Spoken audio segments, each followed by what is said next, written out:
Welcome to Move Your Mind. My name's Nick Bracks, and this is a podcast where we have real conversations with real people and give real advice. From the moment we come into this world, we're exposed to conditioning. Some of it good, some of it bad, some of it unconscious. Most of it we're not aware about, and it can take a lifetime to undo some of this conditioning. On this episode, I spoke to Simon Townsend. Simon's a medical doctor with an MBChB and BSc in psychology. He left the hospital 15 years ago to pursue self-awareness training with the Avatar course, and he's now a full-time Avatar master dedicated to helping people go beyond their self-imposed limitations and gain an experiential understanding that they're more than their mind and body. By developing the skills of personal responsibility and compassion, Simon seeks to empower individuals to enhance their lives. For anyone wanting to dive a little deeper and work on themselves, I highly recommend you tune in. Thank you so much for supporting Move Your Mind. If you'd like to learn more, you can purchase the Move Your Mind book by going to nickbracks.com/book, and you can find all other information by just going to nickbracks.com. Simon, thank you so much for making the time to come on my podcast for your first ever podcast interview. So I feel very privileged to have you on here. And I've obviously seen a lot of the work that you're doing. We had a good chat about a week and a half ago, and love everything that you're about. So I feel, very lucky to be able to sit here and have this time with you today. Well, thank you for having me, Nick. I'm very happy to be here. A little bit nervous, but I'm looking forward to connecting and exploring a few things with you. I appreciate it, mate. No, absolutely. So I guess to before we get into it, are you able to just give a bit of a background on yourself and how you came to be doing what you're doing today? Yes, so I'm currently delivering a course called the Avatar course. That's my current work, and that's been quite a journey in getting to where I am today. I'm also a trained medical doctor. So my background, even before medicine, I did a degree in psychology, Bachelor of Science, and then from there moved into medicine and worked mainly. I was, working as a junior doctor and locuming around New Zealand and mainly working in the emergency departments, which I really enjoyed. Part of my journey was realize, I had, a big part of the change into the work I'm doing now was really outwardly, I had everything. I had a successful career. I had many good friends. I had, everything outwardly that you could want, but I was not happy. And there was a point I can remember, reflecting, well, if I've got all these things, what is it that has me still feel, relatively unhappy with where I'm at? And, I'd always been interested in spiritual pursuit. I think particularly within Buddhism, and one book that had a lot of meaning to me was also Viktor Frankl, Man's Search for Meaning. And so I always had this interest that there was more to it than outward pursuit in terms of what leads to a happy life. And when I suppose to go to the short story, one of the experiences I had when I went to do the Avatar course, which was just through some very close friends of mine. I went and checked it out. Very, very skeptical. I'm from a very science basis. So I was like, I don't need all this sort of slightly more, airy-fairy stuff that maybe doesn't, I already know it all. I think I was entering. But it led me to some realizations of just how profound the experience is when we move beyond our mind and realizing a broader perspective. And it really fascinated me and took my interest. At the start, I never thought it would be my full-time career. But I followed my interest further. And I suppose what attracted me most was the ability to really help others move beyond a limited viewpoint into a much broader perspective of who they are in a way that didn't take so long. So that has continued over. I've been now doing this work for 15 years, and it's just got more and more extraordinary and more challenges. But it is not, my inspiration for it and how it works has not got less. And I can't say that for a lot of my other pursuits. So that's sort of the short version. Yeah. Of course, there's lots of twists and turns along the way. Which I'm sure we'll be able to explore and dig deeper into. But I love that. And I love the fact that you've gone down a certain path and then found, you've been tapped in enough to yourself, before you got into what you're doing now to realize that, hey, I've done what I thought I was meant to do, probably what everyone around you told you were meant to do, but it wasn't fulfilling enough. And you were able to listen to that. And a thing that comes up almost every interview on this podcast is, that sort of gut, tapping into your gut, your intuition, really being able to block out the noise, because we live in a world that is full of noise more so than ever, and Yeah. try to understand, what do I actually want? What makes me fulfilled? How do I want to go about things? And it's a really difficult thing to do.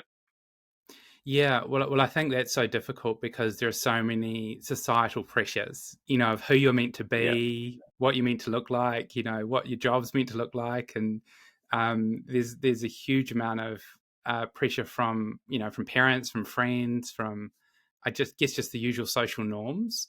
So I think stepping out of that for me was probably one of the hardest parts of my journey, and for me it was like a grieving process. It's almost like it was like the death of a part of an idea of who I thought I was going to be within the traditional medical model, Yeah. and realizing that person wasn't going to look the way I'd imagined, and that was many moments of personal torment, going, what am I doing, and is this the right direction, and you don't have many people to reflect that off, because a lot of people can't understand that journey. And but like what you're saying, trust your gut. I just had to learn to really trust my own direction, and I'm forever grateful that I did. But I can't say that was necessarily an easy process. There were many moments of doubting myself and going, "Gosh, maybe I'm, maybe I'm, really going down the wrong track," and all of that. And I think, but then always coming back to, well, what is it that truly fulfills me, and what is it truly that makes me happy, and listening to that part of myself. And I think that's been the most important aspect, is I guess learning to trust in my own decisions.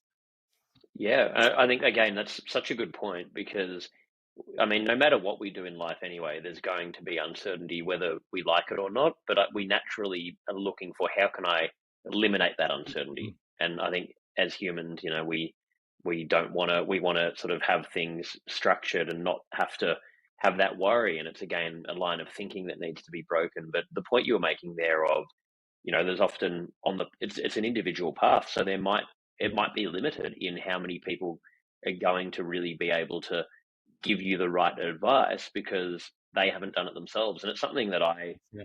was even having a conversation last week about with my own path. And, over the journey, had various mentors, but sometimes you have to also realize who you are and are not taking advice from, because Yeah. on reflection, I was looking at, hang on, in some of these circumstances, I was getting advice off people that haven't done what I'm trying to do, and don't, in their own life, they're not trying to do what I'm trying to do, yet I was listening to the advice they gave me and trying to apply Hmm. that to my own journey.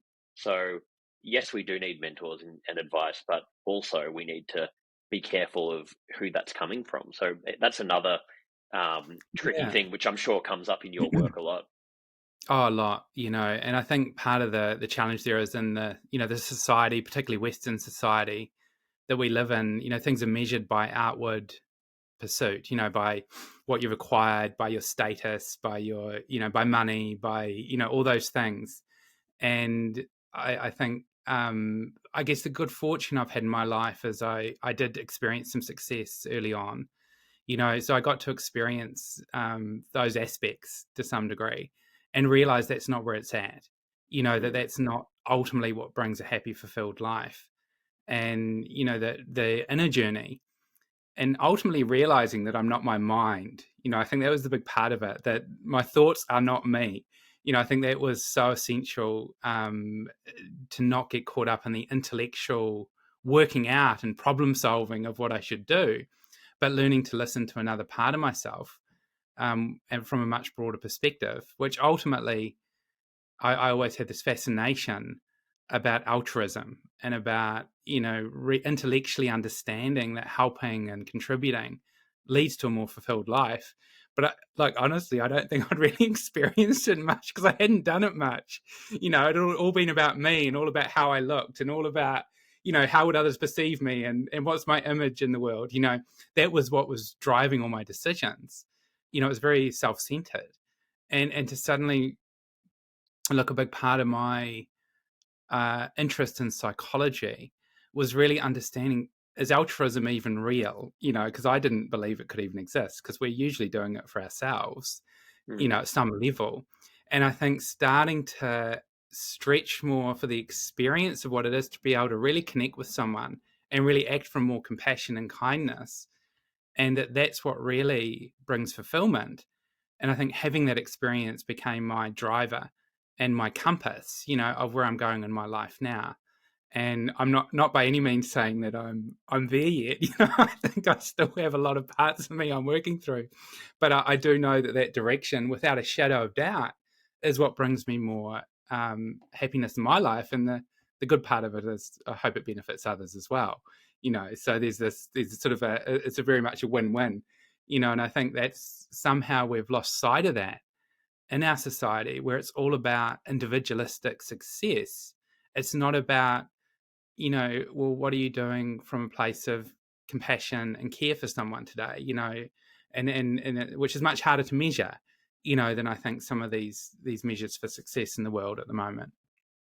Oh, I couldn't agree more. And it's such a good point. And I heard Jim Carrey say a quote about that where he was saying that he wishes everyone in the world could achieve the fame and financial Yeah. success that he achieved, because then, they'll realize it's not the answer. So it's almost, and, in your version, it's like you achieved these things that you had in your mind set up, that this is what's going to make me feel happy and whole, and then you got there and hang on, how come something's still missing? And it's almost like we don't really believe things, a lot of us, until we actually tangibly experience it. So Exactly. it's a tricky thing with it, but the point you're making is so relevant, because it's a problem that we have with society, where things are measured based on all these external forces, and most of us buy into that. So if there was a different measurement of the main way to be perceived as successful in life is how much am I giving back, how connected am I, how happy am I, Yes. and all of those kind of factors, it would be a very different equation. So we need to sort of live in that realm while sort of being part of a world that is set up in a very different measurement. But I think the point you're saying before about the things that make us most fulfilled are when we are connecting with others, trying to help other people. And, I always say, look at it selfishly. For me, when the thing that made me most fulfilled was when I started doing public speaking and just standing in front of a room, sharing my story. And I did it at a time when I was in a really bad way. And then I'd have people coming up to me and, hearing back from them that they went and got help. And it helped me as much as them. So do those kind of things from a selfish level is what I always say, because if it's going to make you feel good and it helps them, feel better, why not? I agree. Well, it was so funny. I got into this absolute torment in myself. It's like, well, but hang on. If it's making me feel good, then isn't it about me? And I even wrote a paper on it during my degree, like trying to is it really possible? And then I read something. It was in some Buddhist text, and I think it might have been by the Dalai Lama. And he said, well, doesn't matter if it's helping you and it's helping them. Well, good. What's the there's no downside to that. And I was like, oh yeah, that's sort of quite simple. So I've sort of been in those years of, and I think that's the crux of it, is that if we're in that, you do feel good, and there's a much deeper connection with others, and they can benefit from your journey, and they can benefit from your work with them, and there's a lot of coming together, because I think, if you look at that sort of individualistic success in our society, it's almost creating more separation. It's like you're meant to be in this sort of, big house that has big gates that, that you're separate from everyone. And I think that probably leads to depression, and anxiety. And, it's not, the opposite is true. Like the healthier you are, the more connected you should be in the community. the more you Yes. should be reaching to others, the more open you should be with others. And then you'll lead a really happy life, So we've got things a little bit back to front, I think, in terms of how we ultimately think someone is successful. That's such an interesting point, because these things, I thought about that so much. And, these things that we're told will make us happy, if you achieve them, it actually cuts you further off from society. And I've been living in New York, and I was really struggling when I first moved there, and I was reflecting on it. And a lot of my friends there have a lot of money, and I was comparing how they're living their life to sort of some of the experiences I had by virtue of when I first moved and had to struggle. And on reflection, I thought, well, I wouldn't trade these experiences that I had for any amount of money in the world. And Yeah. it's not saying that we shouldn't strive to be successful, but it's more, how do No. we live our life in a way where we can, even if we have the success, stay connected and, stay authentic in, which is a value system. So I guess, like, Exactly. yeah. Well, I think that there is about, for me, and I guess the work I do, it really is about moving beyond your judgments, moving beyond your mind, and really getting in touch with your value system. It doesn't have to be someone else's. It's not based on some like external doctrine, but getting a sense, well, what is it that really feels right to me as a person, and who do I want to become? So rather than, well, what should I acquire? What do I need to look like? What do I need to appear to others? It's like, well, actually, I think the question is, well, who's the person I want to be?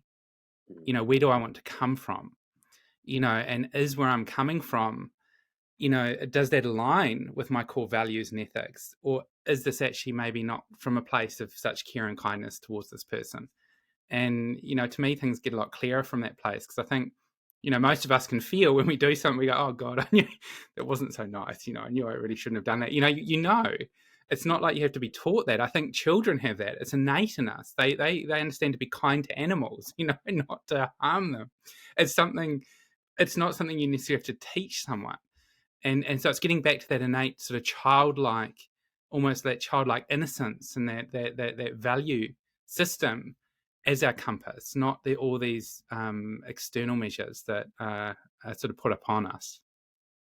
I love that, because if you set that in place, whether there's things externally going well or not, that's not what you're measuring it on. So then you've actually still got this compass that will guide you, but you're not going to have these severe ups and downs, because you're not relying on these things that we can't control to give you that. And whenever I have anxiety in my life, it's because I'm sort of buying back into that. So it's an interesting thing. So what for people that are really struggling and stuck, in that place, what is your message to them? How do you help people recalibrate that, when they are really stuck in buying into all these other external things, and they've just lost touch with their own value system, their own meaning, their own purpose? How does that begin? And in a second, I want to ask you as well, about what the avatar work actually involves and what you're doing. So, or you could combine that into this answer. Well, I think with your question, it does depend on where someone is at exactly. Like, I think because sometimes there can be the extremes where someone really might need professional support. If they're really in a very, very dark place and they're not able to maybe shift themselves, there can be a need for some, professional help within, and that's where I'm not anti the medical system. I think there's there's a need for it in those extremes. But I think for maybe, if we take out some of the extremes of that, and someone's just feeling a bit down and feeling in there, a bit anxious and depressed, I feel it's, as a start point, it's almost doing anything that can have your attention move outward. So maybe that's just, an act of kindness, just a random act of kindness. Maybe it's, we have, it is from the work I do, we have a thing called the compassion exercise, which anyone can do. It's available to anyone. It's available to the public. You can just do the compassion exercise. And really the crux of that is, just like me, this person is experiencing suffering, and there's a number of steps you can go through, and you start to recognize that you're not so different from everyone, and that we are all connected. Because I think the crux of that is we need to be more connected with others and reaching out to others. Probably even just calling someone and chatting with someone, as a start. Because you're actually you're creating that genuine connection. I think one of the challenges is we have, which we can probably talk about a bit later, but this challenge of social media, which I feel creates more separation rather than actually really talking to someone and working through it. And then ultimately, I suppose to take that a step further, I think really where things shift is when you realize that you're far more than what you think you are. I think where anxiety and depression come in is fundamentally getting caught up in our thoughts, getting caught up in our mind. And we imagine all sorts of things. It doesn't matter if it's true or not. For us, it's real in that moment. And we can go down a pretty dark, degrading rabbit hole, thinking we're not as good as others, thinking we've got to, we're never going to achieve, we're not successful. It's such a spiral downward. And if you allow yourself to go into that thinking, it can be pretty dire. That's where I think it can get pretty dark. So one of the first things that people need to, and again, it comes back to where you said about experience. You can't just tell someone this. You have to have your own experience of it, but really experiencing that you're not your mind, you're not your thoughts, you're not all that degrading stuff that your mind is telling you is not who you are. And you see, to me, Nick, like that's the core of it is self-acceptance. People need to realize that they are okay and they're exactly where they need to be, and they're completely unique in their life experience. And at the same time, they're not the only one going through those experiences. I think we all do. And so it's learning to, become more established in that broader part of us, and yes, your mind is still going to do its thing, and it's still going to tell you all sorts of stuff that might be really awful. But if we can separate from it just enough to recognize, oh gosh, that's my mind. That's not me. Okay, do I listen to it or not? Okay. And you have this choice point. You see, many people don't have that choice point. They just get swept into it. So the broader we can get that space between you and your mind, I think the healthier you become. And the mind can, of course, be really useful. It's intellectual pursuit can be really helpful. It's created a lot of what we live in our world. But I think when we allow it to take us in those directions, that's where a lot of the mental health issues are. So it's helping people to experientially get that understanding and then become more stable in that part outside of themselves. And then just taking that a little bit further, I think once that is sort of established, what keeps that moving is your connection with others.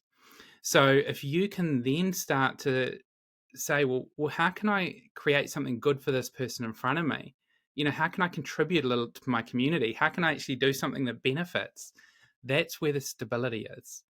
And I think if we are more in that service mindset of not what can I get for myself, but how can I help the next person? Interestingly enough, you get all the benefits. It's because look, probably a big part of my journey, I was completely over myself. I was so bored of myself. I was like, I'm done. I'm over it. And so my joy in life is being with others and enjoying their journey and learning from that. And I can't think of anything more exciting. I mean, there was a question you sent, and I like there was something where you mentioned about when you're happy, when are you happiest or something. There was something I saw there.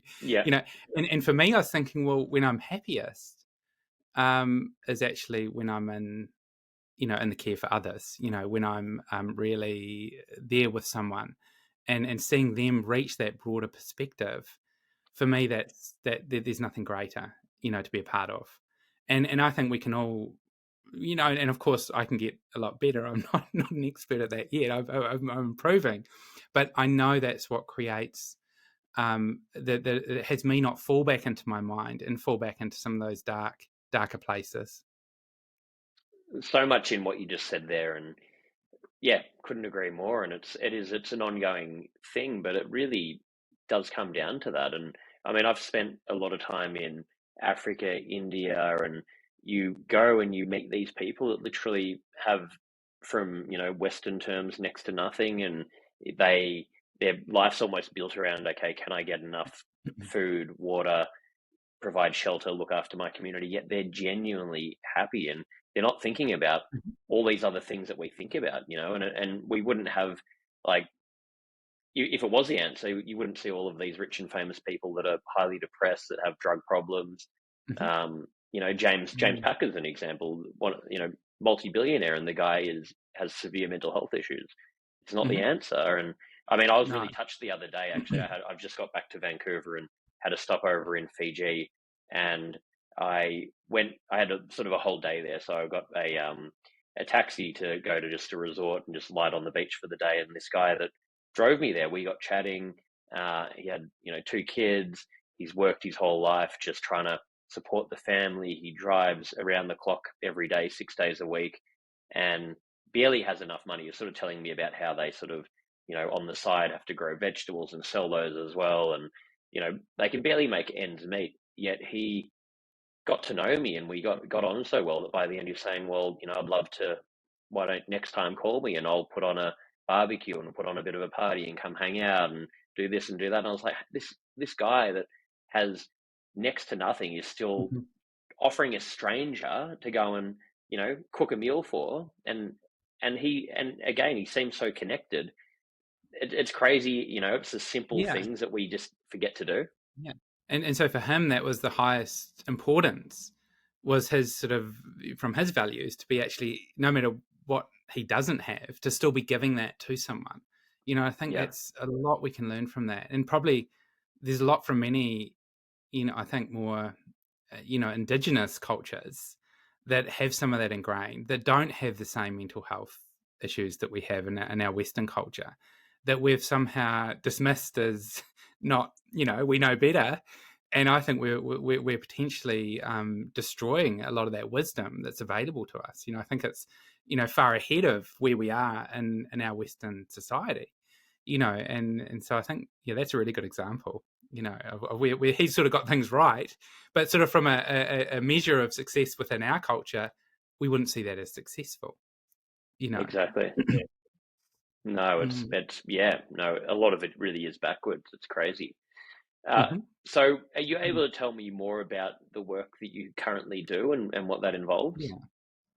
Yeah. So the work I do is called the Avatar course, and it's basically developing the skills to introspect effectively, to look at yourself honestly beyond the judgments of your mind. You know, that's the start point. Now, to do that, you have to be able to control your attention. And this is something I think is absolutely fundamental, and also fundamental to a lot of the issues we have in society, is to get better control of our attention and understand how your attention behaves. Because for many of us, you know, our attention is just pulled towards whatever's in front of us, and particularly in the age of smartphones, you know, the beep on your phone, you know, it's like we don't have control necessarily. And everything's sort of vying for our attention. You know, so we're a bit up against it, you know. There's some pretty powerful forces that want our attention. And so a big part of it is learning to understand that, and then also be able to get better control of it.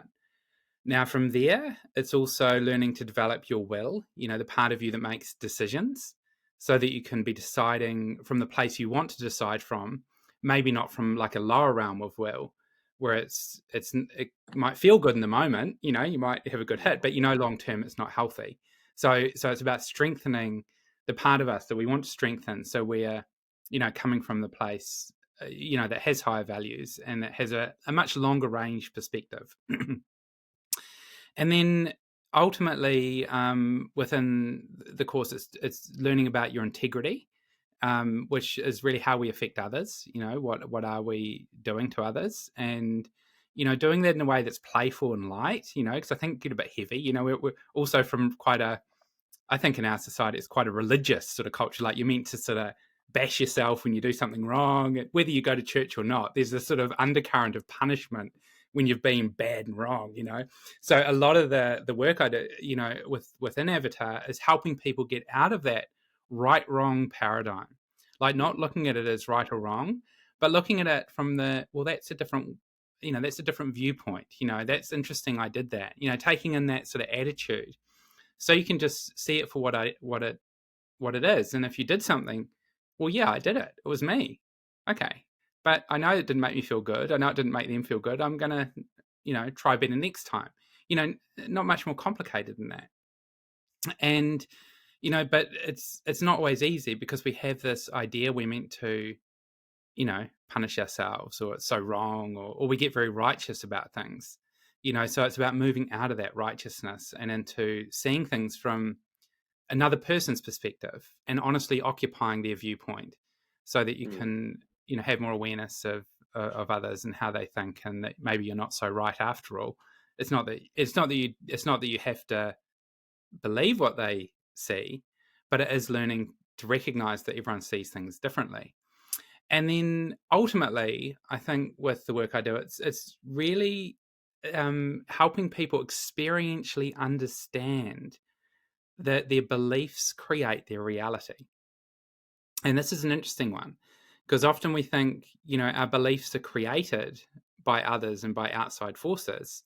But it's really looking at, well, actually, if you turn that around and say something happens, well, what you believe about the event actually is more important than the event itself.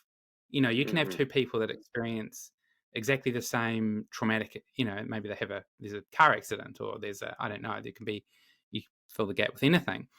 And two people come out of it in a completely different state of mind. And they have one of them, it destroys their life. One of them, it sends them down a spiral, and it's the worst thing that could happen. The other one, it becomes this motivation for change, and they completely shift into a new direction. And it was actually the best thing that could have ever happened to them. And so the interest there is, what is it that makes those two people different? And ultimately, it's what they believe about it. So if you can help someone understand how their beliefs affect what they're experiencing, again, not as a concept, but as an experience, that's extraordinarily powerful. And so on the course, we actually support people to that experience, not just as a mental concept, but as a real life, in the moment experience of how their beliefs create their experiences. And then from there, of course, you can create what you prefer. So it's like, well, I know where that took me.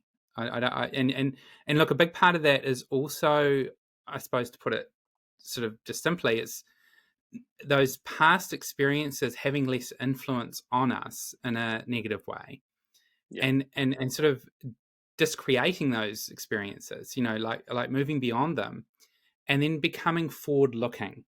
It's like, okay, this is what's happened. We can't change the past, it's been, but where do I want to go? What is it? Who do I want to become? And what's going to take me in that direction? So I think the course is very effective at helping people get to that level of what we would say like a source viewpoint, where they can really see they're creating their life experience. And then, from there, moving, doing the work they need to move for what they want to experience in life. And then a little bit like I've alluded to already, I mean, ultimately then, as you get yourself a bit more sorted, it's all about, well, how can I contribute some more? So how can I make the world a better place, and what do I need to do? And whatever way that is up to you. The thing with the Avatar course, it's not a doctrine, it's not a religion, it's not, no one's going to tell you what to believe or who you are or what you should do with your life. It's really you getting to the core of what that is for you, and then making your own decisions.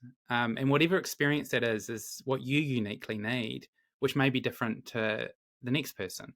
And I think the challenge with the delivery of the course is really creating, a space where that can unfold, and not putting your own influence in there. And that's sometimes hard, because sometimes you just want to shake people and tell them and go, but I've tried that. It doesn't work. What does work is people coming to their own realization, and so look, and on that note, it does take some work. No one can do the work for you. So for someone coming into the work, they have to firstly make a decision. They want to look at themselves responsibly, because believe me, not everyone does. Most people are very interested in blame and criticism, and it's someone else's fault. It's a popular option.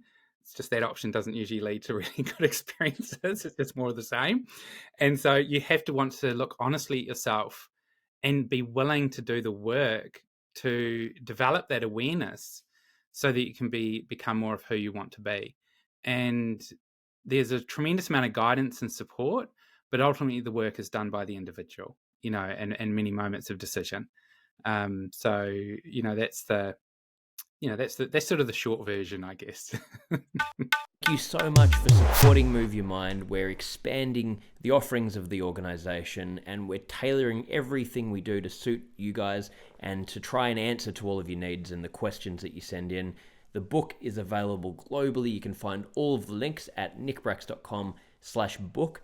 And we've just released the Move Your Mind community. We've currently got a men's community group, a women's community group, a general group. We're going to be loading up other groups, and you can find all of the links at moveyourmind.me. This group's been created based on the needs of what we've heard and learnt throughout running Move Your Mind. And we have live events, we've got courses, we've got huge amounts of value, the ability to share information, share ideas, work in groups together to grow and share your learnings, to learn about different topics. You get email reminders. There's a whole lot of features in there. We're constantly updating it, and we're so excited to share it with you. You can find all of the information about it at moveyourmind.me.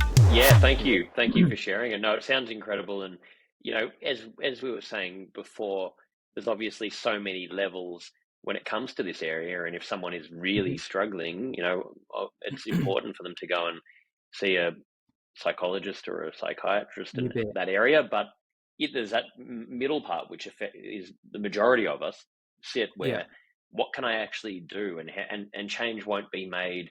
It's such a complicated area where, yes, that's going to help. But then I think in society, we often look at things black and white, where it's like, well, okay, I'm going to pay a psychologist. Hopefully they'll just fix all my problems because they're now on the payroll and they're going to have all the solutions, or give me a magic pill, or do this. So it's sort of important, but we've got to learn that we want these actual holistic changes to be made. Well, that's going to take day. It's the same as, exercising. If we want to lose weight or get fit or whatever it is, you're going to have to do this stuff every day, and you're going to have to live by that and create a new philosophy on life. And, I love all the points you're talking about that you do there, things like, how do we reflect on things that didn't go our way? And I try and look at that as in, there's no such thing as failure. Like, if something goes badly or doesn't go our way, we're going to learn so much more out of that than if we just got what we want all the time. So we can actually be grateful for those experiences and let them now shape us into, where we're going. So just changing these ways of looking at it is so important. Oh, I agree completely. And there's an interesting out of some of the work I do, who from the author Harry Palmer, who's the author of the material. One of the things it says about failure is like, well, no one fails until they give up. Like, none of it is a failure. It's maybe we make some mistakes and you learn from it, but it's not a failure. And I think the core of it is being able to learn effectively from our mistakes. So where you're not making yourself wrong and not criticizing yourself and degrading yourself, but saying, well, what can I take away from this? At least you know how you don't want to be, so you've got more wisdom. Well, I know I don't want to do that again. Well, exactly. that's a good thing, so then where do I go next? And then maybe you make another mistake, maybe you make 1,000, but at least you're growing along the way. Because if you don't even have a go at it, well, you're not going to grow. You're just gonna, and so I think unless you're shut in a cupboard away from the world, I don't think it's possible not to make a lot of mistakes. I actually think it's inhuman. We're not robots. So it's really important to just be able to look at it more objectively, and from a place of sort of where you're not judging, to be able to gain the wisdom that's within that experience, whatever it might be. Yeah, exactly. And it comes back to vulnerability, that we're just taught to try and be in control all the time, to not make mistakes, to not show any of that vulnerability that is required to actually be able to embrace it, to learn, to put yourself out there and try. Or like you're saying, if you don't go and try things and they don't go your way, or fail at things or whatever it is, how are you going to even know what you actually want to do, like, or what you care about? You've got to actually be out in the world trying to sort of do all these different things that shape us. So it's such a good point as well that you made about you can only guide these people because people Mm-hmm. need to understand that it's not easy to make these changes. It is going to take Mm. hard work, but it's going Yeah, to have to come from you. So you can provide them exactly. with the guidance, but you can't really tell someone do this or don't do that. They've got to really want to do it themselves. You bet, yeah. And just back to just a little point you made also about the like counselling or other psychological support. That is really helpful to a point. I mean, I think if someone really does need they need to see someone and they need to see a professional. But I think when that sort of more talk therapy, can Yeah. get you to a certain place and it can be so helpful. But then there's sometimes it doesn't get people to where they really want to be, and then it does require, I guess a stretch into developing more awareness and having the tools, to be able to keep going in that direction. And that's, I think, where this work is extraordinarily helpful. And yes, you can't force someone to be responsible. It sort of goes against it. You can't say, because it's like then they're relying on you to tell them. And this work is the opposite of that. Well, it's like, we want to strengthen someone's ability to decide, and not need to be dependent on someone. And it sounds really good when you say it, but doing it's quite hard because Mm. most of us sort of secretly like being told what to do. It's much easier. Then you know who to blame when it doesn't go right, It's like, well, you said, but so the challenge of really listening to yourself and making your own choices can feel very scary, because then when you do make that mistake, you know that it was you. It wasn't because of someone else. But the benefit of that is then you can truly look at it as yours and learn from it. And that's, I Yeah. think that's where the wisdom is developed. And you also just become more proud of yourself. You can look yourself in the mirror and really feel true to yourself. But it's such a difficult thing, on all those notes you were saying about just taking that accountability, not being able to really sit there and say that, not be a victim, be able to look at, no, this didn't Exactly. go my way because of this, and this, and it is so hard. And I'm getting better at it, but I'll go through phases where sometimes I'm back in that victim mode, and then this is my responsibility. But it's really confronting and really difficult. But that's the crazy Yeah. part about it. It's like taking a drug, I guess. You're in the victim mode. Oh no, the Yeah. world's against me. It's not fair. This didn't go my way. If only this changed. And you sit there saying all these things, and it might make you feel better for 5 minutes, but you're then going to Mm-hmm. be sitting in that same problem that's going to get worse over time. So you can either do that, Yeah. or you can take the harder step and really just look at it for what it is and accept that this is where you're at. This is why I'm here. Mm. What can I learn from that to now make better decisions moving forward? But yeah, it's not easy. I think people need to understand that No, this stuff's not easy. it's not easy. And I think no matter what the experience is, because I mean, there are true victims in the world. There Yeah, are awful things that happen to people. And not for a moment is this, the work saying that someone's gone out there and deliberately had someone attack them or something. It's not, yeah, of course not, but the event happened, and you can look at it from blame and be in blame of that person for the rest of your life of what they did to you, and feel in that low point. Or you can look at it from the perspective of no blame. Well, how, I was there, so at some level I'm involved, no matter what it was. And how can I actually, and this sort of leads into the area of, to some degree, of forgiveness, mm, how can I really have that move through that experience so it's not affecting me now, and that's where the work is, so that actually it becomes something that's an empowering experience. Even the most awful thing you can imagine can actually become something you can develop incredible strength from, that can really define your life in the most beautiful way. So yeah, a big part of the acceptance is you need to find the positive. So even in that really awful experience, there will be something positive you can find in it that's come from it. That can be extraordinarily hard, though, particularly when it's a really significant event. And I think that's where like in the work I do with the avatar tools, it can help people get to that so that they can fully free up from those experiences and feel really good about themselves and move forward. Yep. No, definitely. And from your experience, how many people do you think are sort of stuck in that, whether it's, a victim mentality, whether it's just, being out of tune, as we're talking about with your gut, and just stuck living a life that they're not satisfied with, but not knowing where to go? How many people do you think are stuck in that? Like, honestly, in our society, Yeah. I'd say most. Yeah. Like more I'd agree than with you. not. I'd agree. Yeah. I would say almost everyone to some extent. I mean, we all hit moments where we feel blame. I mean, our whole media is driven on blame. Mainstream sort of media that's fed it. It's all about blaming someone. It's this. So really, our whole culture is a blame culture. So I would say, I mean, simply probably everyone, but some people are more down the rabbit hole than others, and I think, I mean, from my perspective, I think it is that sort of mentality. It does lead to a lot of anxiety and depression, because you feel helpless. It's like if it's because of something outside of you, well, there's nothing I can do about it. I'm stuck. So there's a feeling of helplessness that can set in. So the challenge is, well, how do you get someone to a place where they have a choice that they can do something about it? Yeah. And that's really about that attitude shift.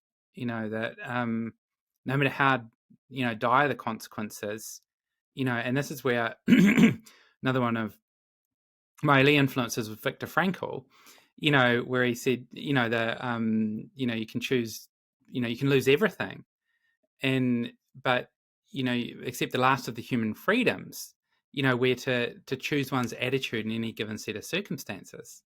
And so how do you help people get to that attitude change so that they can actually move forward from that dark hole? And I think that's a lot of the work that I do, is supporting people to that choice point where you can choose to blame and criticize and be in a more helpless place, or you can shift your attitude into learning from the experience and creating something new. And that's a choice we all have, really at any point. Again, easy to talk about. Doing it, I think, is where the hard work comes in. That you do actually really have to make some decisions, that you don't want to keep blaming, that you do want to look at it from a more empowered perspective. It's really tough because even if we start doing that work, you've got to, it's a daily thing, and we're going to be facing obstacles every day. And I guess going back to, media, social media, we're being fed the, propaganda, fear mongering. We've got these devices that from the moment you wake up in the morning, you open your phone and you're exposed to information. And how do you know what's real and what's not? How much is it affecting you? You're opening social media, you're looking at other people's lives, you're seeing what they're doing, you're trying to compare yourself to them. You're maybe going down a path now of trying to do something to impress other people because you see what they're doing, when it's taking you further away from what you really want. Like, I guess, how big of an issue do you see all of that, and what can we do? How can we try and be less affected by it?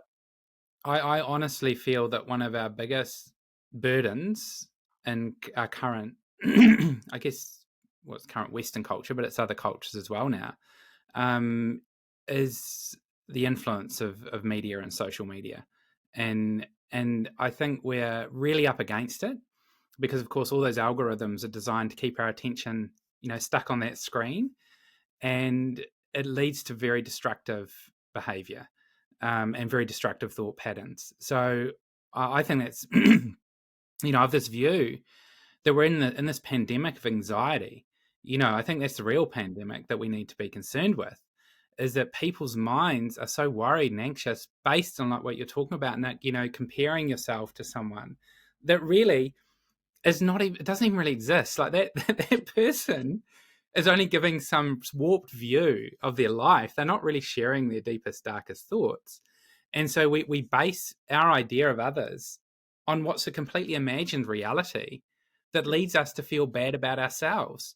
And look, I have real concern with that, particularly for young people. I think, if I'm so grateful that I'm just old enough that I didn't grow up with social media, because I don't know how I would have gone with it.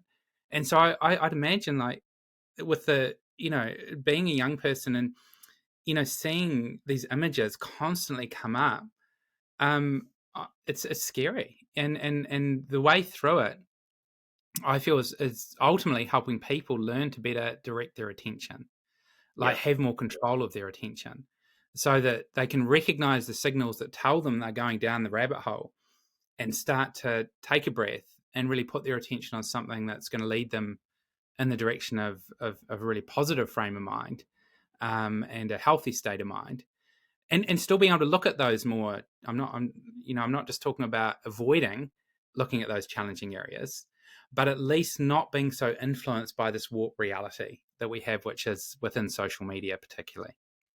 Yeah, because it's not going away. And, like you were saying, I feel the same thing. So grateful that I just missed, growing up with it, because God, it's like, it really does scare me. Like, what's this going to do to the kids that are growing up in this generation? We don't know, because we No. don't have, there's not enough touch points to actually look at it yet to see what that's going to do. It's terrifying. It's horrible. Well, and the speed of it is just extraordinary. I mean, we've created this huge shift in the way the attention is focused within just a couple of decades. On the scheme of things, when we've been on this planet for a while, as a species, it's quite a risky experiment to be taking, I think. Yeah. And I think the challenge is what you said. It's not going to go anywhere. I think it's learning how to deal with it, and so teaching people ways to better manage their mind and their attention. That needs to be the focus. I think we should be teaching that in schools. Like, that should be the focus of education, because it's not like we have a lack of information. We can access information, but how do you access the right information? And that's what we need to be teaching people. Exactly. And that's overwhelming, because, there's just so much out there. And how do you actually know what's good information and what's not? How do you access the right stuff? It's a really difficult thing. And I agree. I think, it's the most important thing that should be taught in schools. There needs to be an overhaul in just changing how kids are taught and making that a priority, because if you don't learn those skills, how are you going to navigate through all of this? How you're sort of almost setting people up for failure. You're going to have to learn through, going through really negative experiences and hopefully coming out the other end. But it's not, to me, it doesn't seem like the right way to go about things. No, and I think we need to be teaching kids about how their mind operates. Like getting a better understanding of how their thought processes work, of how their attention behaves. Those sorts of areas, should be, because they're absolutely core to be able to create, more well-being and fulfillment in your life. If those things are not understood, and it needs to be the focus. So, I mean, there's probably a whole other discussion in there, but the conventional educational model, I don't think, is so useful in teaching those things. It should be very much the core of education, and then some of the other things should be more on the sides. And I think then we develop a much healthier society.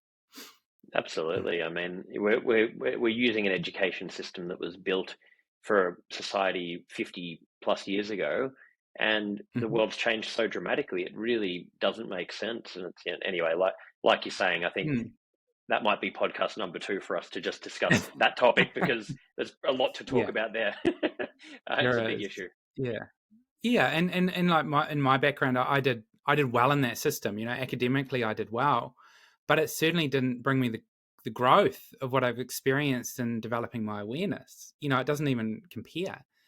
So there's something I was quite almost like I suppose I enjoyed being in some aspects of that, in intellectual pursuits, and all through and all through there's some enjoyment, but it didn't really bring me the growth I was looking for.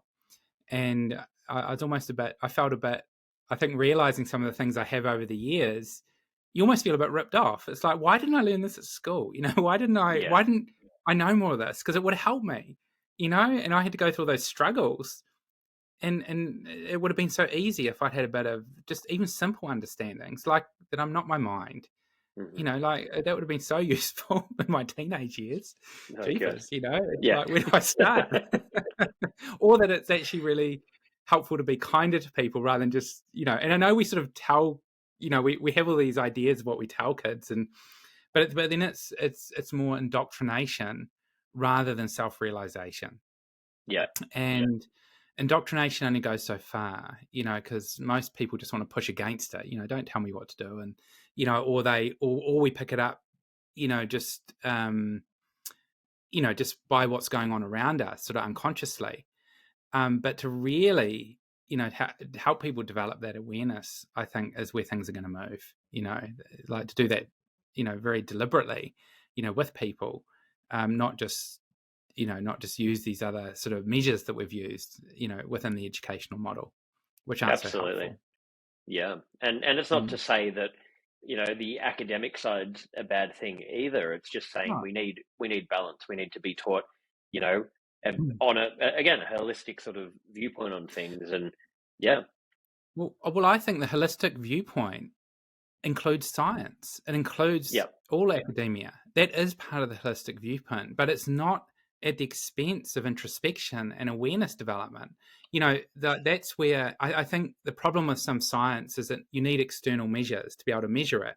You know, when it comes to more spiritual, you know, and developing yourself spiritually, it's hard to measure some of those things. You know, you can't put it in a science experiment. You know, it's very subjective, you know, some of those experiences. But I feel we need to include all of it. You know, it's not to be, it's not like science is bad, you know, and it's not like things within a more spiritual path can't include science. I think it all needs to be part of the same thing. You know, all the good parts need to be used together.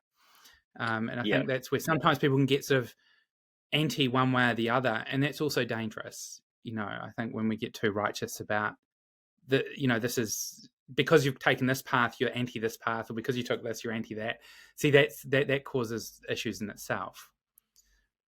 Exactly. No, and it's sort of finding that middle ground. And I guess I've probably gone from more really being out on that more sort of spiritual holistic approach, and then now finding a middle ground where I've started looking more into the science of things, and you end up somewhere in the middle. And I guess you've gone the opposite, where you've gone the academic scientific, you know, approach at the beginning, and then you've gone the other side, and now I'm sure both of them work well together and will continue to. So I think it really is, you know, we need to understand on all levels. It's an incredibly complicated, you know, thing to look into. There's so many angles to it, but we can't really have a grounded viewpoint unless we're presented with all of the information and then can decide, okay, based on all of this, here's where I think I need to go. You know, otherwise, what can you do if you don't know that? Exactly. No, I completely agree with that. You know, and then from that place of seeing all aspects, you can then make a really clear decision. You know, not just based on some sort of righteous viewpoint, you know, of like, this is how it is, and there's only one way, and you know, that can really, because then you may not see those things that could be really valuable. You know, you don't see those other viewpoints that could actually be really helpful. So it's learning the skills to be able to see it from all those different viewpoints and not just get caught in one righteous belief, you know. So and that's, again, it's because we all have our ideas of what's right and wrong, you know, and some of us feel pretty strongly about it, you know, but it's learning to recognize that it is just our viewpoint. It's not necessarily the only viewpoint, you know, and I think that leads to a really healthy mind state. Absolutely. So I finish every episode with 5 closing questions. Before we go into that, I just want to ask you, on a personal level, are there some things that you do daily for your mental and physical health, you know, whether it's exercise, meditation, whatever it is that you can share with our listeners? Yeah. Well, on the physical level, I do walk every day. I have to have my morning walk. I think that's absolutely essential. And I do eat as healthy as I can. You know, I think, you know, more plant-based is my direction, but I have nothing against people that don't choose plant-based as well. It's more just that's what's worked well for me. And then on a more awareness level or mental health level as well, I use some of the tools from the work I do, and those tools help me to go beyond my mind and my intellect and all the sort of the noise that I think can often be there, even when we wake up. There's all these thoughts or worries, and so that helps me come more into the present moment, more into connection, and more experiencing my, what's happening for me, not just being in the thinking about it. And I find that's where I'm most effective in my day, and actually feel like calmer, more here with people, helps me connect more with others. And then the other thing I do each day is really exercises to be focusing on my core values. So getting to the essence of what's really driving me, what's my direction, and doing those things that align with that, so that compass is clear. Because I think when you have that compass, then you know what decisions to make. It becomes very easy to make decisions. But if it's not clear, you can go down, you go this way, that way, and nothing's really achieved. So I use some exercises for that as well. I love that. And and that feeds into, what we're talking about with the values. And I just think that's such an important thing to remind yourself of, because like you said, every day there's a million choices, a million different directions we can go down. But if you simplify it and think, hang on, what's my value system? What's the direction I'm trying to go in? And then you can just look at each decision. Does that fit into it? And a lot of them may not. And then that will guide you. And it just simplifies things. Because I think what the biggest or one of the biggest issues in the world is overwhelm, and it leads to anxiety. And there's too many choices. So I think that's a really good point. Yeah, exactly. Yeah, and I think moving through that overwhelm is so essential. That's Absolutely. Yeah. Okay, so these closing questions can be sort of just whatever answer comes to mind. We finish every episode with these. Yeah. So nothing too crazy, but the first one is not going to throw you too far under the bus yet. Okay. The first one's what's the best childhood memory that comes to mind for you? For me, it's probably when I'm about, I don't know, I was probably about 5 or 6. It's actually in a place called Lake Hawea, in the South Island of New Zealand, and it's sitting at a family friend's place with my parents, and we're, hearing them all connect. There's a fire burning, there's a beautiful lake in front, and it's the feeling of the connection, particularly among the adults, actually. That's interesting, when I look at that. And then the occasional guitar coming out and, singing, and there's this, I remember for me, I suppose why that's so beautiful is because it has this feeling of togetherness and connection, and with family and some and friends, and I think that's probably in my values, that's left a very lasting impression, of I think what is most important, which is our connection to each other. So I think that's why it brings such a warmth, and I love that feeling, because it's so, I think what matters the most is that we create that connection, and that we're more together and supportive with each other. Yeah, no, such a nice memory. Thank you for sharing that. And it's so true, connections, what is there if we don't have that? So it's so important. Exactly. Yeah. What do you think, obviously there's a lot of them, but what do you think is currently the biggest burden on mental health in society? Well, I think we've probably touched on it. My biggest concern at the moment is related to social media and the way we're what we are training, our kids with. Yeah. And I think that relates to, that directly leads to anxiety through a comparison of ideals that really don't exist, and making up so much in our mind based on a very wobbly reference point, within social media, which is so artificial. And so that leads people to feeling not good about themselves. And I think it's that not feeling good about yourself that can then lead to the sort of the anxiety, depression path. And so we need to be supporting people to a greater level of self-acceptance, and really understanding that those measures are false. And I personally, I think that is through the individual, and through education, because it's a really big one to try and stop externally. So we need to help people better manage their minds. Yeah. What's your personal definition of happiness? My personal definition of happiness, like, it would be the moment I get to experience with another person when they move from a very narrow viewpoint of themselves into, there's this moment of realization where they realize that's not who they are. And if I get to be a part of those moments with someone, like, I do not know of anything that makes me happier, because you start to see this person brighten, like literally years drop off their face, they become younger, and you just see this lightness of being come through, because they realize they're not their degrading thoughts. That's not who they are. And to be a part of those moments with people, I don't know of a happier moment. That's my happy place, is to be in that moment with someone.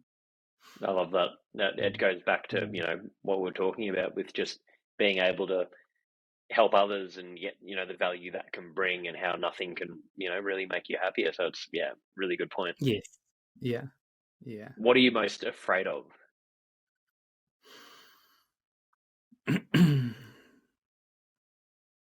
I suppose my greatest fear is not reaching enough people to make some sort of substantial difference.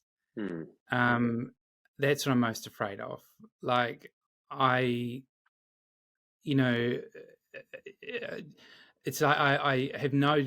love what I do and I love working with people, but I would love to be able to see that move, not just with me personally, but like to see that move more into society, so that people can understand a little more of what we've been talking about. Because my greatest fear is that it doesn't penetrate far enough into sort of the mainstream, to really make a difference. I think there's a number of people that are really aware, and there's a lot of people exploring more, like really good works going on in the world, but that needs to become more core in our society. So my greatest fear is that doesn't penetrate far enough into our society to create the change. And the reason that's my greatest fear is because I feel if we don't make some of that change, we are extinct as a species.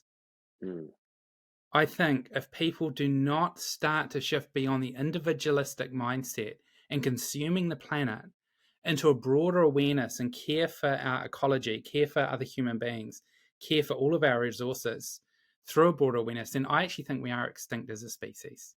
And that's why it's my greatest fear. Yeah, pretty powerful, heavy statement, which, I'd have to agree with you on, because it has to it'll reach a tipping point. How far can we go if we're just eating up every resource on the planet and living in that way?